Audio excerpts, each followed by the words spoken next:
நண்பர்களே, உலகின் மிகப்பெரிய மியூசிக் ஆல்பம் எங்கே ரிலீஸ் ஆகிறது என்று தெரியுமா?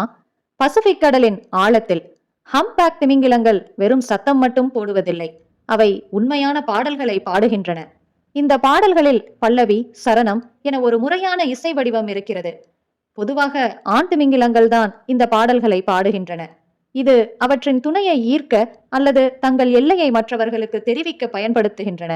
ஒரு திமிங்கிலம் பாடும் பாடல் நீருக்கு அடியில் பல ஆயிரம் கிலோமீட்டர் தூரம் வரை பயணம் செய்யும். அதாவது இந்தியாவில் இருக்கும் ஒரு திமிங்கிலம் பாடினால் அது ஆஸ்திரேலியாவில் இருக்கும் திமிங்கிலத்திற்கு கேட்க வாய்ப்புள்ளது. மனிதர்களைப் போலவே திமிங்கிலங்களும் ட்ரெண்டை பின்பற்றுகின்றன.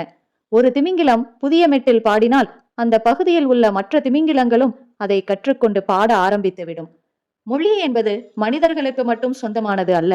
அன்பு, இசை மற்றும் தகவல் பரிமாற்றம் இந்த உலகின் ஆழமான பகுதிகளில் மர்மமாகவும் அழகாகவும் நடந்து கொண்டுதான் இருக்கின்றது.